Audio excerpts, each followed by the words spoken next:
All right, we should be live now. Good. All right, we'll call to order this regular meeting of the Eastern Reading Region 9 Joint Policy Committee at 8:01 a.m. on October 28th, 2022. Members in attendance, John Stinson and Chris Parkin. Good morning. We'll call to order this special meeting of the Region 9 Policy Committee on October 28th at 8 a.m. Members in attendance are Kathy Thompson and Sarah Lieberger. And our first item will be, approval of minutes. No objections from me. Good. Any objections from the Region 9 committee? We were not in attendance at that meeting. Very good. Right. Okay. Then We did have the earlier minutes, I believe, that we need to go Okay. over, though, from the 23rd. Just confirming they are here, right, and on the site. Yes. Kathy, do you need a second to review those, or have you previously had a chance to review? I'm okay. You're okay. Okay, I was going to say that the only correction that we had was Randy Hicks was present as ex officio, and he's just listed in the wrong place. So we'll make that correction. And other than that, we are good to go. perfect. And just for clarity, John, for the record, because we're meeting at 8 a.m. this morning, this is a special meeting of the Joint Committee because we've moved the start time. Okay. So yeah, we were The actually agenda was here. posted as regular. So Not that it matters. okay, no, thank you. So if you start later than the scheduled time, it can still be a regular meeting? Effectively, because you're just starting late. But when you start earlier, you've gone the Got other it. direction here. Got it. All right, thank you. That's how I would interpret it anyway, in the interest of Okay. being careful about it. Yeah, better safe than sorry. Thank you very much for that. Not that I have any intent to amend the agenda this morning, but it's No, right, exactly, and that's really the only distinction. Although, I think clarity on the agenda items as well is generally highlighted. All right, so that'll take us to public comment. Any members of the public wishing to make comment, please raise your hand. Please state your street and town. Please limit comments to 2 minutes. And I see we have one person here. Ms. Bonoff, you should be able to speak. Can you hear me? Very lightly, just barely we can hear you. Better? Barely. It's a little bit like it, I don't know, like, talking into a tin can. Yeah. Better? No, I'm sorry, not really. I mean, we can kind of make out, I can kind of make out if I, How about now? Any better? Tiny bit. yeah, I mean, like, yeah, I think we can hear you a little. Okay. How's that? Is that better? Yeah, Okay, yeah, Allison. it's really faint. It's All right. really faint. It'll come up in a minute. I Okay. think it'll really come up. Allison Bonoff, 19 Gregory Farm Road, Easton, Connecticut. Good morning. I would like to just talk about a few things real quick. I learned that there is really essentially no bus policy in regard to how long a student's ride to school can be. I believe central office told me that we follow New York, New Jersey state guidelines, which seemed kind of unusual to me, which they stated was up to 1.5 hours would be appropriate, which seems to me a little crazy. I'd just like you to all to think about this. We pile on the homework once they get to high school after giving essentially none in middle school and elementary school. And I believe Dr. McKinnon has said in several meetings that I've been in attendance that he hasn't seen homework really have a great effect on improving grades anyway. But we do it nonetheless in high school. And we encourage them to join extracurricular activities after school. So they essentially get home between, 5 and 6 o'clock, sometimes later, depending on games, etc. They hopefully eat with the family quickly. And then they proceed to study and complete homework for upward of 4+ hours, depending on what grade and level they're in. Then we expect them to get up pitch dark outside at 6:15 or 6:20, wait in the dark early for a bus to take them to their school for a bus ride of upward of 45 minutes, possibly more, where they arrive at school 30 minutes early before the bell. Do we not anymore care about the mental well-being of students once they get to high school? We baby them essentially for 8 years, and then over a summer of 10 weeks or 8 weeks, we believe that they are adults, and we dismiss any mental well-being. I believe that there are many studies that show that sleep, proper hours of sleep, and also later start times for high school students has shown an improvement in grades. Has there been any discussion around maximum allowable time on a bus, or getting to school 30 minutes early, or moving the bell for high school students, swapping it with maybe one of the other schools? I believe Westport, who has greater scores than us, starts at 8, and Darien has also made a change. So I ponder that to all of you to think about, take it under consideration. We try all of these other things to try to improve scores, and here's something that has to do with what we all know is sleep and what it does for even adults, how it makes us all more productive. The other item I really want to just quickly ask for is for a listserv to go out to the parents for this school plan or district plan that is being shown to all of these at all of these board meetings. I do not and cannot find that plan.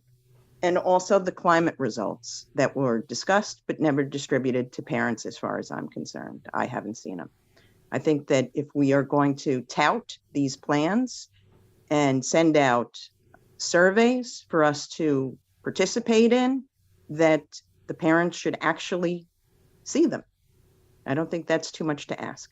Thank you for your time. Thank you for your comments. Any additional public comment? All right, that'll take us to committee member comment.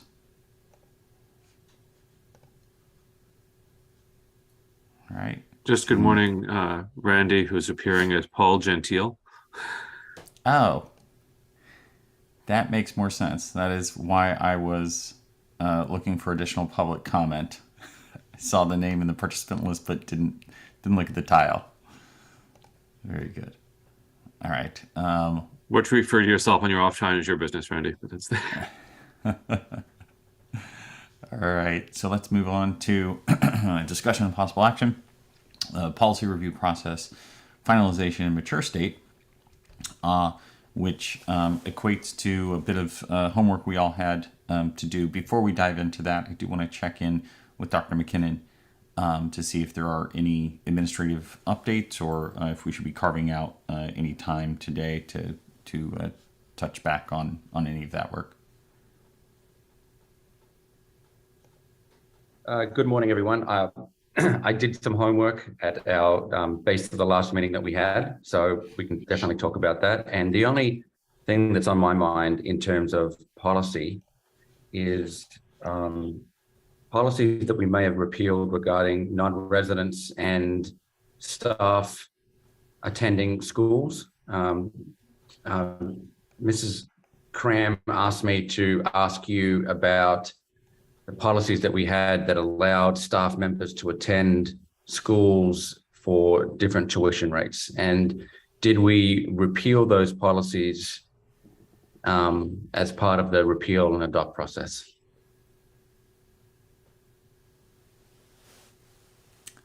That's a good question. I don't know the answer to that off the top of my head. I'd have to go back and look.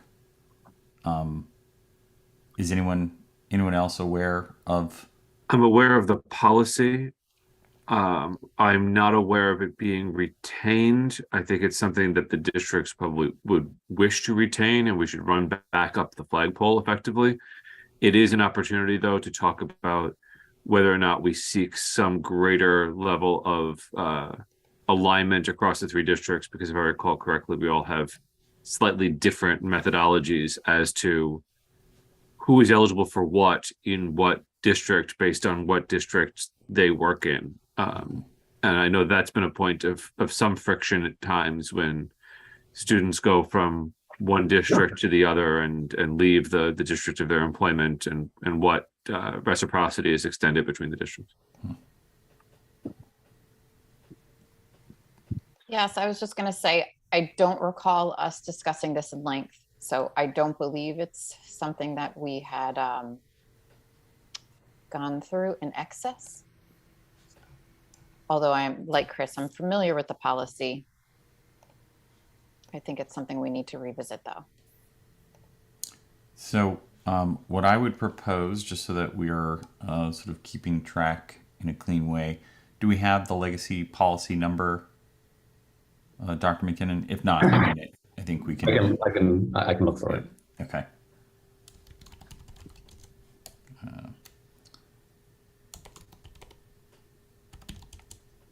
Tuition and what?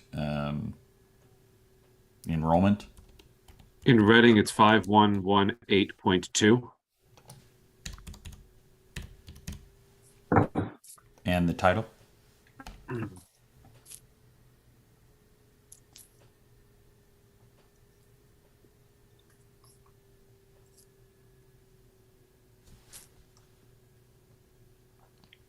Enrollment of non-resident teachers is what it's called.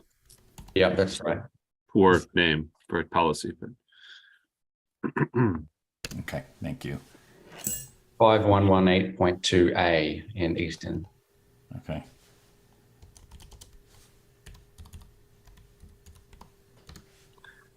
and I recall this being a point of considerable discussion in Reading 4.5-ish years ago. In part because we were trying to seek alignment with Region 9, and our policy has sort of language that explains both. Yeah. Okay. Good. Dr. McKinnon, do you have any other sort of administrative additions for this outside of the sort of regular reviews that we were doing as part of our homework for this?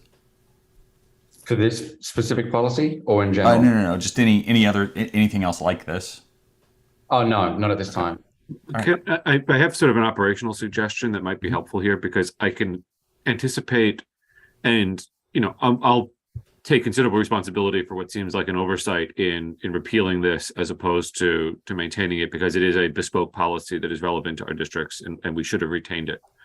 And I would suggest, and I'll consider bringing this to my board on Tuesday, basically a motion directing the administration to extend these tuition rates and this benefit to our staff in the absence of a policy, with the expectation that a new policy be put in place before the beginning of fiscal 24 in July, so that there's no dispute as to whether or not folks are eligible in the current year, and there's not any sort of friction over that.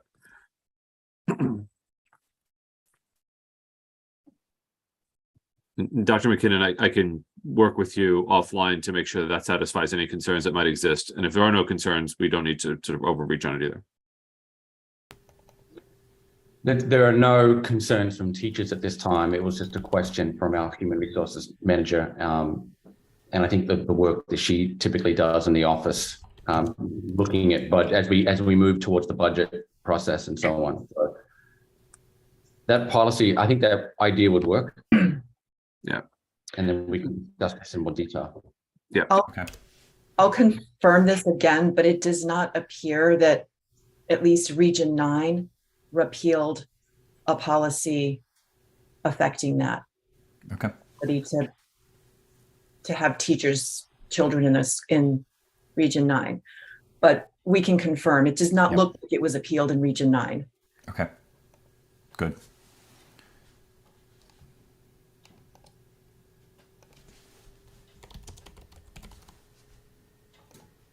Okay. Although the Region 9 policy has cross-references to policies that have been repealed at this point. So it has its own complications. We'll all review. Yeah. Good. Okay. All right. So if we just sort of rewind and sort of level set to sort of what the homework was, make sure that everyone sort of is aware. At the bottom of our original list, we had a number of items that I think we had we had called them the sort of legacy policies, the sort of the policies that we did not sort of take out, and we had a number of policies that we did not address as a part of the initial review that we said, hey, we've recently addressed this, like let's not sort of replace this. And the ultimate goal is let's continue the cleanup. There's less urgency because there are fewer items. But in addition to that, we have the new items, right? Because the water is still flowing, right? Sort of new laws are coming into effect, and policies that are coming down from the state and federal government, or regulations coming down from the state and federal governments, are still requiring that we respond with appropriate local policy to match. And so we have this excellent summary of changes for model policies from Shipman that Sarah distributed. Thank you very much for sending that around. And there's a lot. There are pages here of policy, each page having 2, 3, and in some cases more policies that they're summarizing. As I read through this document, just to sort of kick the discussion off, I didn't see any policies that I thought, let's hold off on that. I thought, all of these should be on the table for discussion and prioritization. I'm just scrolling through to give everyone a sense like that's a lot of policy. And so I wanted to open with a question. Philosophically, do we think it's more important to sort of get these sort of reviewed and sort of approved so that we're up to date with these more recent policy changes before we go back and attack some of the more thorny issues that we had put to the side? Or do people have other sort of points of view about the right next steps? I would take the opposite tack, which is to get everything up to date before we attack the new things, because part of the reason why in 5 years I've been doing policy work, we've never been up to date, is because we keep getting sort of distracted by shiny objects, which are new policies. And I think that we are at a point where we can see a finish line with respect to getting things up to date, and we can do that. And then if there's 2 shipment updates by the time we get there, that's an easier mountain to climb than to continue this sort of Sisyphusian effort of trying to bring things up to speed while also maintaining the current stuff. I guess the challenge that I see is I look at those policies that we put into the holding tank is that many of them are complex and might require sort of significant investment of time.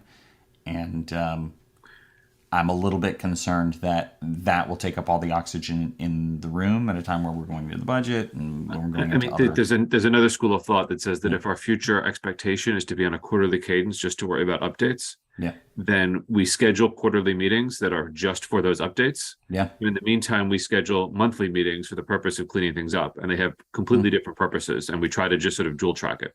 That's interesting. That could give us some lift. I like that. I really like that perspective. So we start the future process while continuing to do the cleanup, and once we're done the cleanup, we can drop the monthly cadence. Right. Yeah, that's interesting. That also sort of holds our feet to the fire for the, like we know we all want to get to the quarterly cadence. So here's the you're all being punished with extra meetings. Yeah, I like that. I think the updates. Well, I had 2 questions, actually 1 question and 1 comment. The comment is that I think based on the memos we've been receiving from Shipman, the updates are, most of them are very straightforward and simple. They shouldn't be controversial. It's an updated number. It's very straightforward, and that should be simple to review, recommend or not, and then for first and second reading. And my question is, Shipman's note referred to a folder where all the updated redlined policies live. And I don't have access to that. Do we have access generally? I think we have an account. I should be able to go grab those the same way that I think I retrieved all the original policies and then sort of copied them out and sort of started to organize them inside of our Google Drive folders. I can do that same thing. I just didn't, we didn't have this document until the last few days, so didn't have time to actually sort of do that process. It takes a while to do it right. Right. But yeah, we can definitely get all these out of there, and that'll be the practice. If the plan is to say that our sort of monthly meetings are to get the rest of our held policy, sort of through the process, then I think we just have to sort of figure out on the calendar sort of which meetings are which, and to say, okay, well, today, are we going to go through and start to look at the sort of the held, the sort of waiting area policies and prioritize those today? And if that's the case, what's happening next month when we meet? It's basically like third Friday of every month, whatever it is legacy policy meeting, and first Right. Friday of every quarter is, So on the quarter months, we'd have 2 meetings in that month. Right. Yeah. And I would caution, just looking at this memo, they're relatively simple revisions for the most part, shipment policy versus shipment policy. Right. But a substantial number of these are policies that we have not adopted. Right. And so they are still substantial revisions if we're going to go from current to shipment policy, from Title IX on down to various course credit options That's and right. curricular exemptions and parent-teacher communication and things that we have rejected or held in the first instance. So Right. while there are some that are pro forma here, there are also that are going to create a little bit of a conversation too. Yeah. Okay. So how do we feel about that? Do we think that makes sense if we're on the third Friday cadence for our monthlies, and then first Friday, as good as I'm anything? just throwing stuff out. Yeah, as good as anything for our quarterly reviews, and the quarterly reviews will be with the intent of looking at these. Now, when we think about the scenario that Chris just laid out, when we think about anything that's on here that goes back to the bin, we can talk about both of those things in both of those meetings, but the through line is going to end up being, we certainly want to use the most recent version of that policy. We're not going to sort of refer back to the Right. sort of older version. So I think we'll need to get all of these policies and put these sort of in their current state with the updates intact and put them into those folders, so that when we're having those discussions on those particular items, that we're looking at the most recent version. And I would suggest that when we next meet, we go through the exercise of setting a regular meeting schedule for 2023. Yeah. Yeah. How often does Shipman, what's their cadence to send out these updates? Is it monthly or quarterly, or it just depends? It's like it's monthly. Yeah, I don't know the answer to that question. I think it's usually about twice.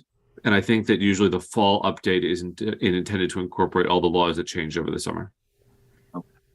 And Yeah. and to steady state, it'd be nice for us as we're looking at the regular calendar for the year to sequence that way. So that if we know that the October 2022 update came at around the same time, or is going to come at the same time for the 2023 version, let's schedule our update to be, that plus 2 weeks, so we'll have an opportunity to review. Yeah, I was going to say, I don't recall any updates from January through early summer. Right. So I think Chris is right about roughly twice a year. And what we're seeing is somewhere towards the end of summer, July, August, they've released an update this past year that we've been working with them. Yeah. So somewhere in that July to August range. And then they mention here in this note, we'll provide another model policy update later this fall. So that could be like end of November, early December. I mean, Who knows? the cover letter says February, May, June, August, September for 2022. So, Right. And then October. right. And then this one, obviously. But if you figure that June, August, September, October can all be considered together in October, you've sort of,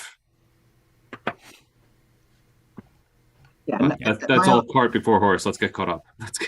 Yeah, no, and more meetings, less meetings. I think we're all on the same page there. If they should be quarterly, we'll look from quarterly. If they should be semi-annually, that would be great too. But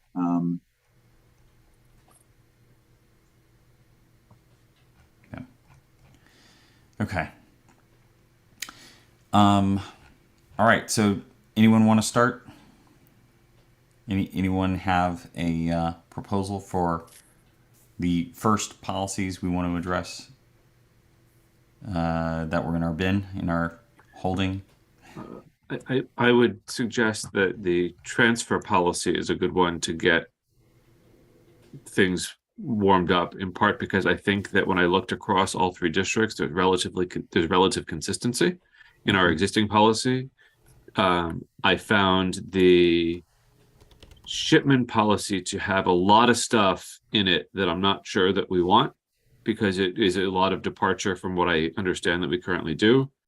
I would also think that this is an opportunity for us to have a conversation about whether the current transfer policy meets our needs and is fully understood, because the buckets that are listed in the transfer policy all come out of state statute as far as how you do an itemized estimate.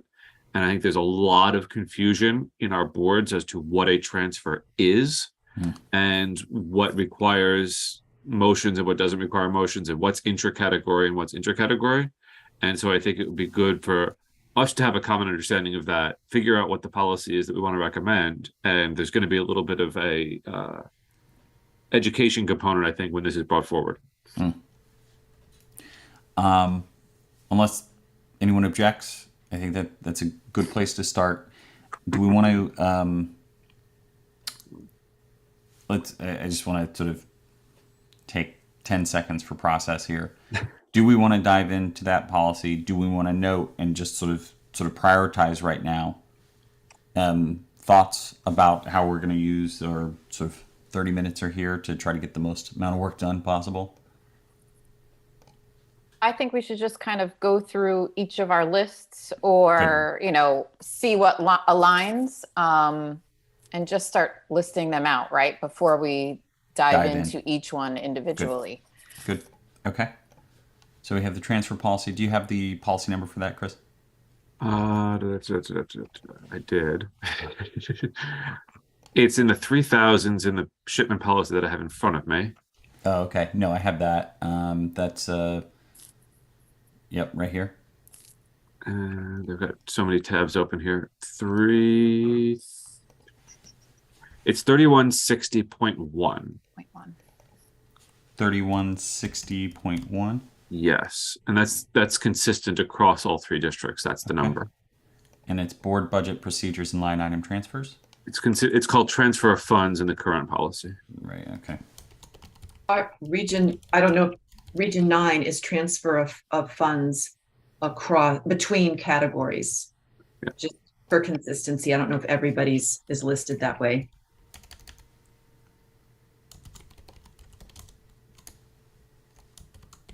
Yeah, I think in the spreadsheet it says transfer of funds. In each of the actual policies, the transfer of funds between categories, which is arguably an overly precise title, because it talks about intra-category transfers, which would not be a category transfer between categories. Okay, good. I'm going to try to organize this so it's easy for people to review. Okay, good. Next item. Chris, did you have others on your list, or do you just want us to jump in? Just jump in. I've got thoughts about lots of things, but go ahead. Sure. So I don't have a correct order, I suppose, but I know there's things that we had stricken that were regulations. So I wanted us to bring that back up before we forget about those items as well. And so, and Kathy, definitely jump in if you feel like I'm missing something, but we had pool safety plan,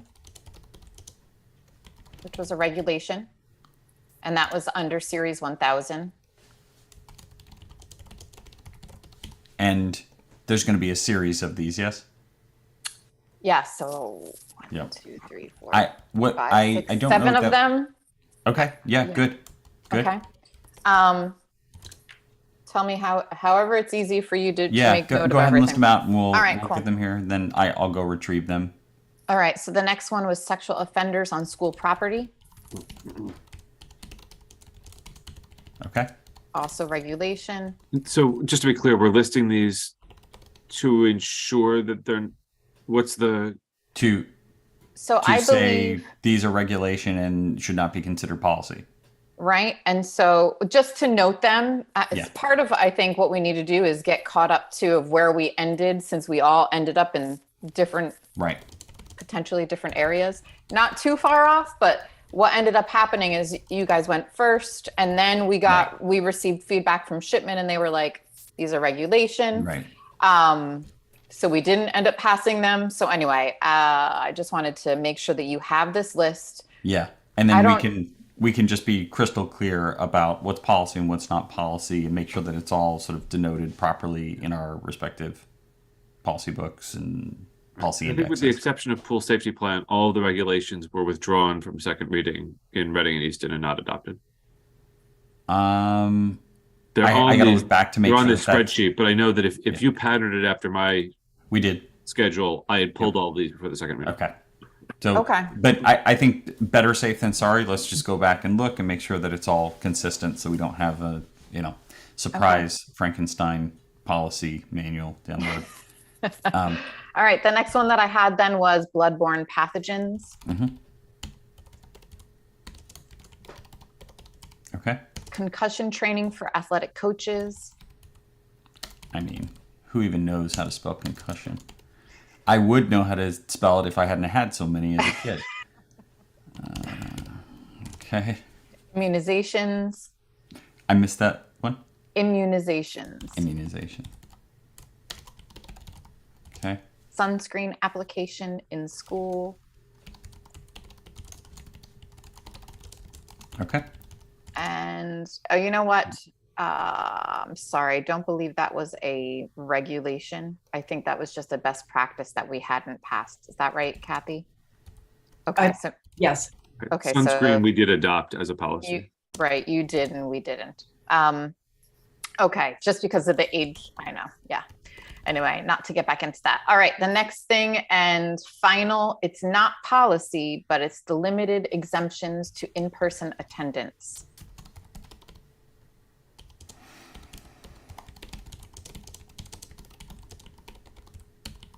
Okay. And that was it. Good. So just so that we, you guys can go back and review, and we'll all make sure that everybody's, kosher across the board. Good. That's great. Okay. Anyone have something else to add? There are things that we tabled. Yeah. So do we I want to would revisit suggest- that list now, or? I would suggest trying to come up with sort of thematic groupings. Mm-hmm. There's a whole bunch of transportation policies that are worth having some discussion about and putting some clarity into. Likewise, there's a whole bunch of finance policies that we put in the parking lot to avoid all kinds of thorny discussions that we need to address head on, including bids, quotes, gifts, grants, all of that stuff, because I know people have opinions. Yep. Sure. Okay. Sarah, did you have one you were going to add? No, go for it, because I have different grouping, so many spreadsheets open right now. Yeah. I know. So go for it.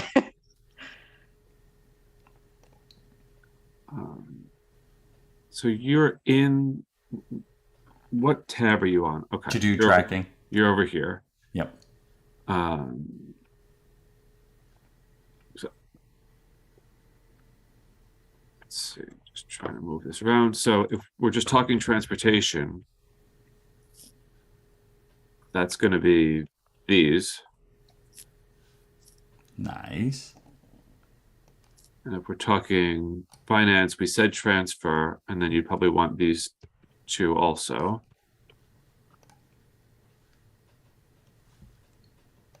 And that's out of the Reading column.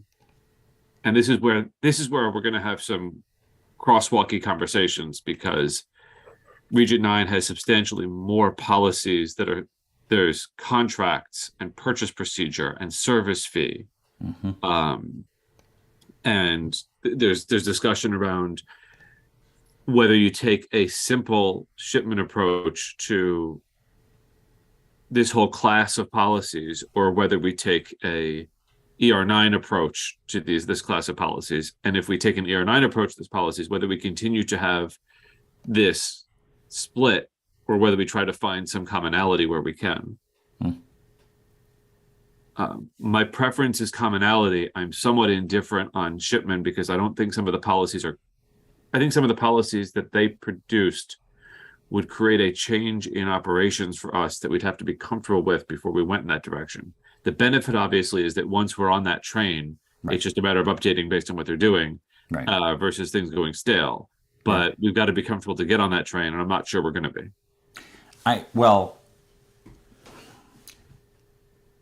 I wonder about, and this isn't going to be with every policy, but there may be some policies that we could push back to them and say, here are our concerns about this policy. Here are sort of the concerns about how it might impact our operations.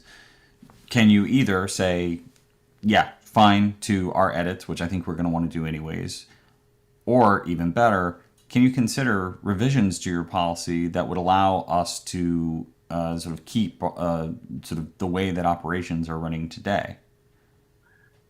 And I really think some of it's going to be a conversation with Dr. McKinnon and Ms. Grafani about what is the operational reality and what this change would have operationally. And if the answer is the change is de minimis, then it comes down to a sales pitch back to the board that says, we're making this change. Yeah, it's different, but the administration is behind it and there's no impact, or here's the impact on governance. Yeah. Okay. So I think what spooks people most is feeling like their level of control has been changed without their understanding. Sure. I was going to suggest that Region 9 have our own meeting, because not just around transportation and finance, but we have many, many more policies still in place.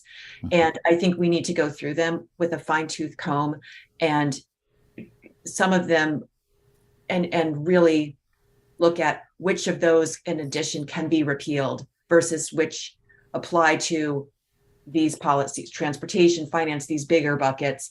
And then we have many that are not even in a bigger bucket. Some of them are very specific policies. So I'm sorry to say it, Sarah, but I do think Region 9 needs to meet, and not, the Joint Committee doesn't need to get in those discussions. And then we can pull out the ones that we need to discuss more broadly with everybody. Sure. Is there a possibility of Region 9 sort of doing that work sort of soon, right? Sort of ahead and in fact in time for us to then review the results and sort of sync up, right? So that we can sort of review any of the sort of the content that you're looking at, that you say, all right, we ended up repealing these, and these, and then we can do a sort of comparison and try to sync up. I don't want to speak for Cheryl and Sarah, but I think we can. I think it just is extra meetings for Region 9. But I think we need to do it, and I think we should do it this fall so that we're on track when we start having the quarterly meeting, for example, about the shipment updates. That we don't have this long list of legacy policies that are dangling there. Yeah, I would hope that we'd be able to get through all of our respective legacy policies by the summer. And so that, basically going into the 23-24 school year, all we're doing is updates, right? We're just sort of taking in new updates. If we can do it sooner, awesome, right? If we can say, hey, by February, we've cleaned up all of the things that we had tabled or, that we had sort of held, I think that'd be fantastic. But I don't know if that's necessarily realistic. But I definitely think it would be a mistake, and it would be a sort of failure if we go into the 23-24 school year and we still haven't sort of bottomed out on these questions. Right. And Kathy, I'm happy to have a meeting next Friday So that way we have 2 weeks before we all get together and we'll have enough time to give you where we ended up. So you know where we stand, and then still have time to review whatever we decide to review after today. Okay. And Sarah, I think our goal for Region 9 would be at our next regular meeting for Region 9, we could take a list of policies we recommend for repeal for first reading and keep that moving so that we're on track to get those cleaned up. Yep. I like that. Okay.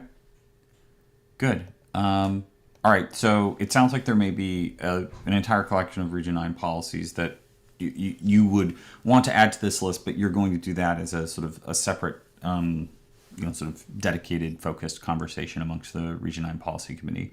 I guess that tells us too that we should prioritize the parking lot policies for which there's not sort of extraneous crosswalking to Region 9 that might become moot based on their independent review. Yeah, good.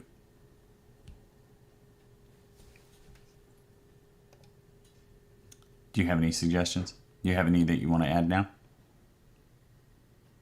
This can also be something that we do sort of add to the items here individually offline to be reviewed in our next meeting. Oh, you're on mute. Looking down the parking lot, in the business section, I think I've added those. There's another bucket that gets around personnel, which I think is thorny, because it's another one where I think people have their own independent understanding of roles and responsibilities for different levels of personnel. And I know we talked about this a couple of years ago, that there just sort of needs to be some kind of reckoning on this so that we have a clear understanding and perspective and can move forward to adopt it. But that's one where Region 9 has, it looks like, possibly as many as 20 policies in this 4,000 series that are outstanding, versus one in Easton and Reading. And so that can be parked in our parking lot until they come back.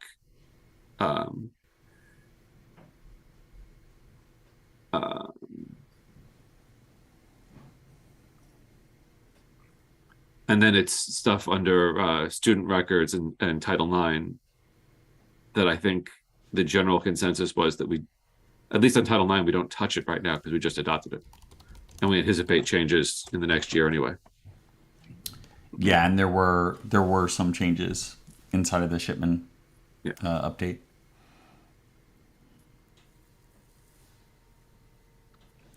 Okay. Does anyone else have items to add here? I think if we can, focusing on transportation and finance, those are two really big ones that I think we can all go forward on, even though Region 9 has some additional legacy policies.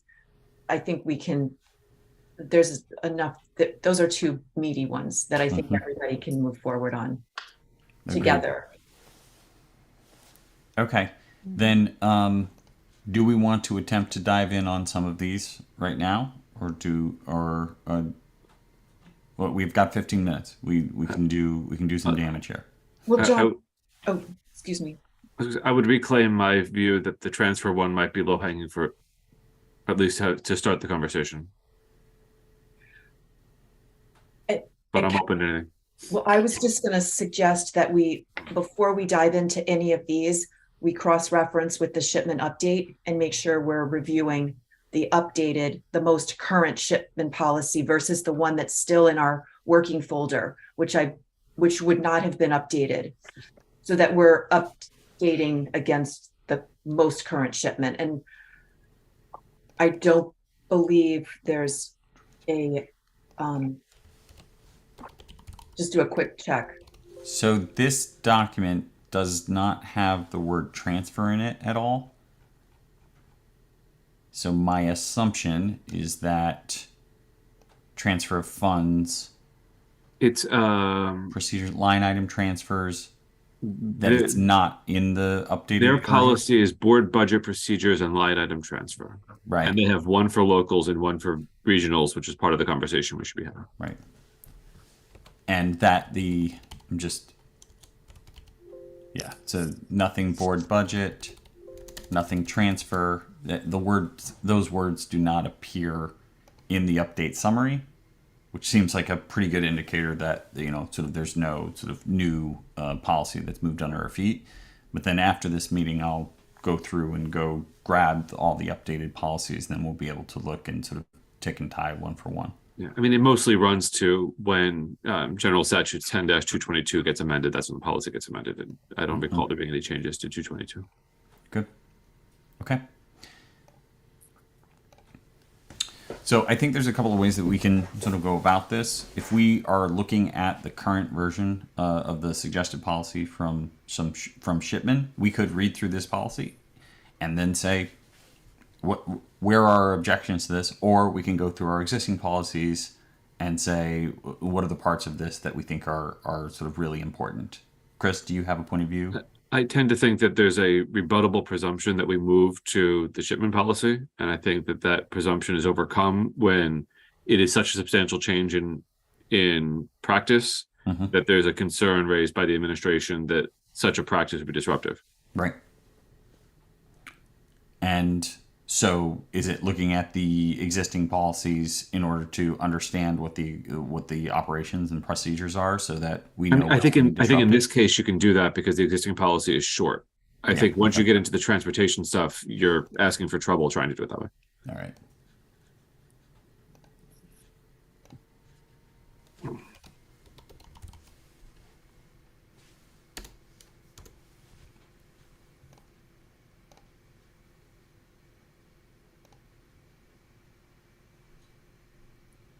John, is there a way to pull up side by side the local and That's what I'm working on.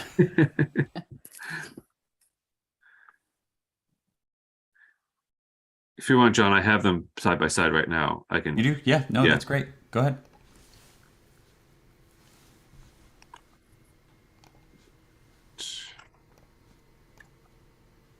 How's that? Can you see them both? It's still coming up. Yeah. Yep. That's good.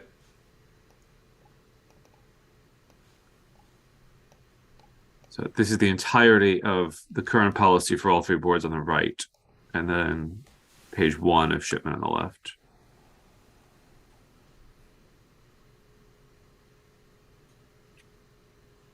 Well, I was actually asking if the regional policy that Shipman has is, Oh, put those two side by side, you mean? yes. Oh, But the this regional is- versus local. this is They're versus- one this above is the, for- yeah. This That's is the way they for usually you. put them in here.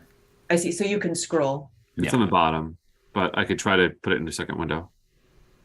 And then scroll to And that. just put them next to each other. Yeah, you could duplicate that tab and then drag it over to the other window. Yeah.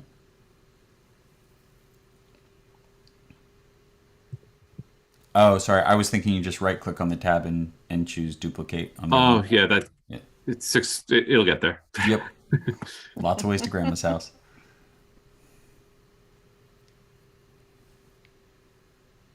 There we go. Thanks.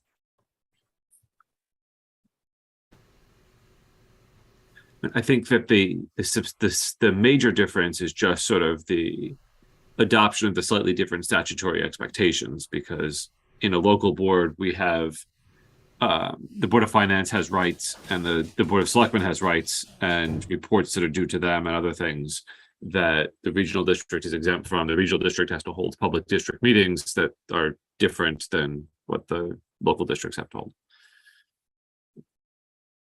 But I think substantively, the proposed language runs to the same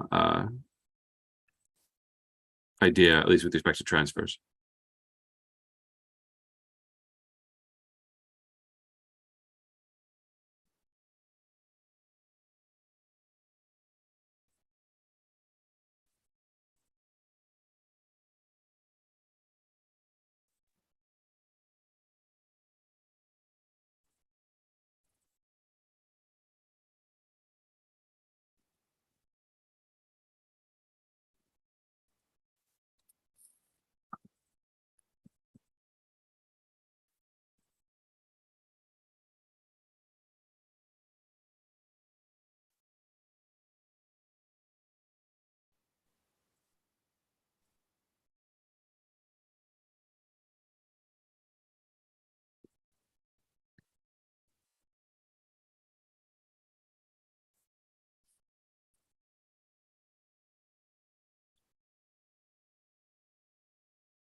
And Chris, is there any more on the regional?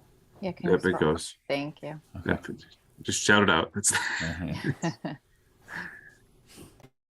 hard to try to pace for 7 people at once. So it's It's all good, don't worry.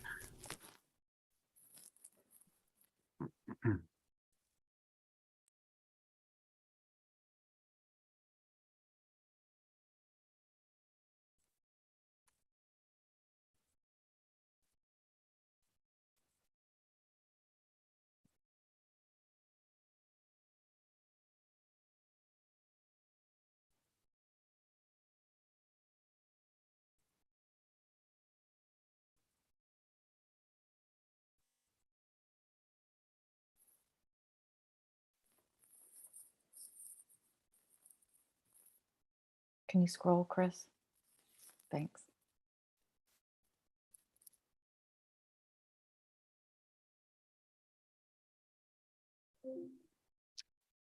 Is the yellow highlight, um, what's the purpose of the yellow highlight? it's Oh, comments. comments, I see on the side. Yeah.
Thank you.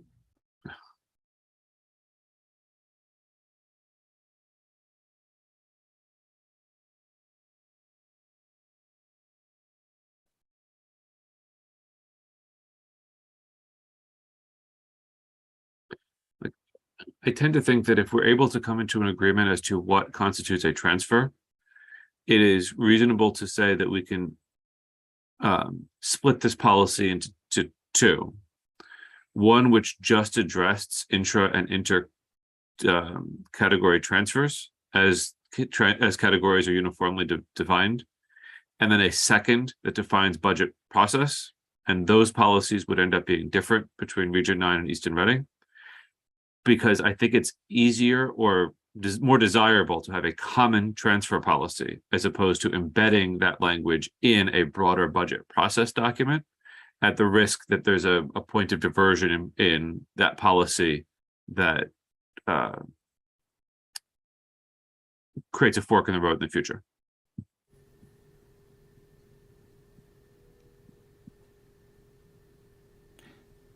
So, sorry, are you suggesting that we pull the transfer language out of both of these and have a dedicated transfer policy? Correct, which is Got it. more or less what we have now, which is dedicated transfer policy. Yeah.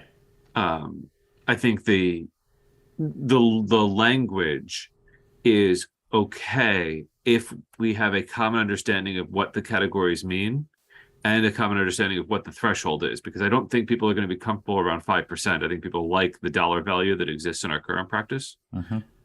We can talk about whether it's the right number or not, but everything else in here is right out of 222's reporting requirements and the standard sort of regional school district budget adoption process. And I've always taken the position that we overmeet our obligations under the reporting requirements of the statute because we provide monthly financial summaries, and that's more than sufficient to meet the quarterly expectation. Right. Yeah, I've seen some of the back and forth amongst board members in the state asking questions about what their quarterly reports look like, and I always scratch my head saying, why aren't you getting monthlies?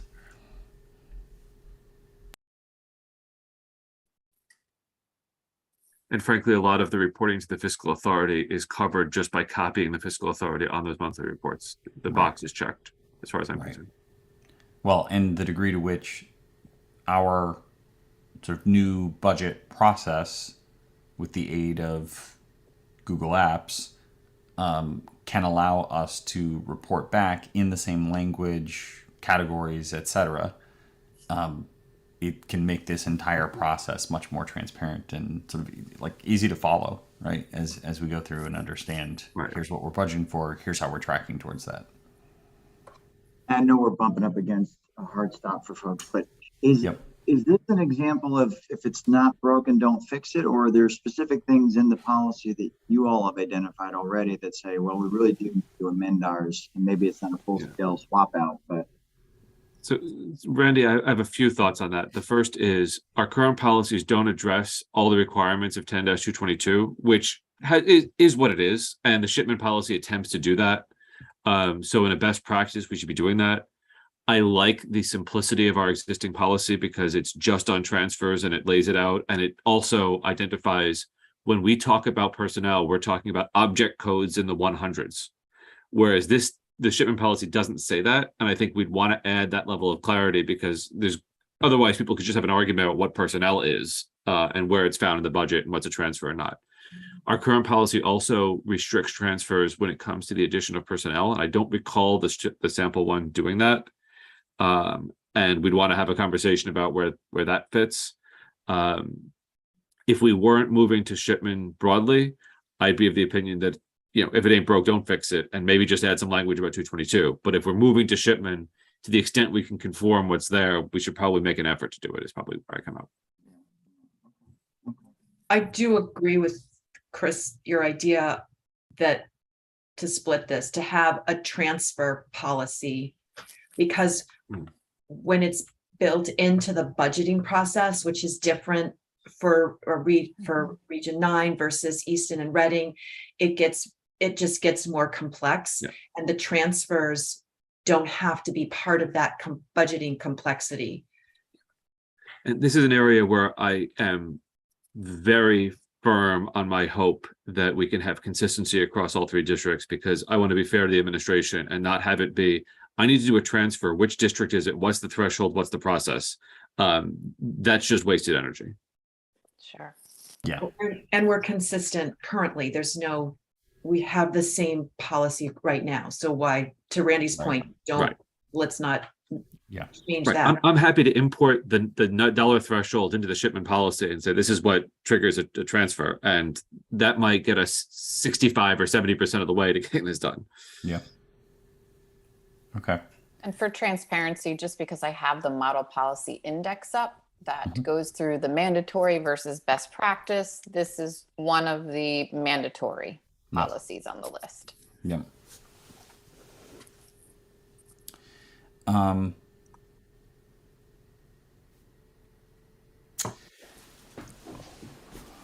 know we're against time. I'm trying to think through what's a process that's actually going to work for us to be able to talk about specific language that we're happy with. Chris, are you willing to take a look at the transfer language that's embedded inside of these two policies and attempt? What it sounds like you're asking is, do you want to put a draft together for everyone to talk about? Yeah.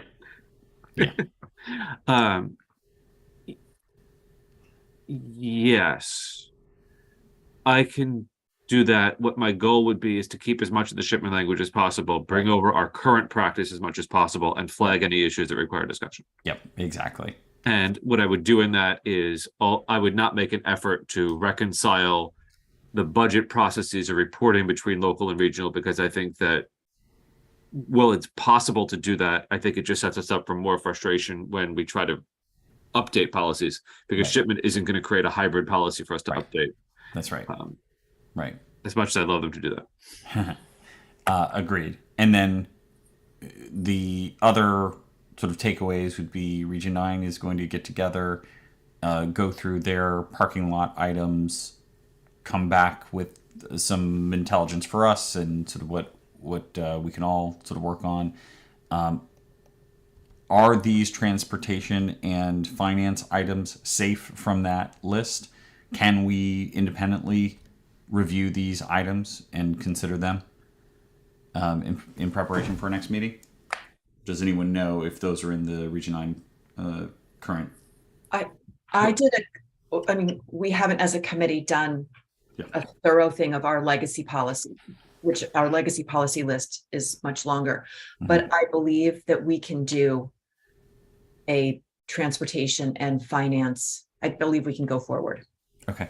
All I right. believe so as well. And so we will look to try and meet within the next week or two. I will get all of us together and figure out dates, and we'll report back to you on when that is happening. So that way we know what we're doing moving So, forward. so should our goal be that we're going to attempt to adopt the shipment transportation policies unless there is a problem with them? Right. And if that is the case, I think we need to also anticipate seeking the administration's view as to whether the shipment policies would create a problem. Exactly. So there are 10 policies here. In whatever spreadsheet we're in. Yeah, I can't see anymore, but 11 sounds about right. policies on the to-do tracking. Okay. Plus, we have the recommendation from administration to take a look at the enrollment of non-resident teachers for Easton and Reading and make sure that we're sort of restoring that. In the interim, boards should be considering action at their earliest convenience to sort of allow for that process. Chris, you're working on the transfer of funds. Mm-hmm.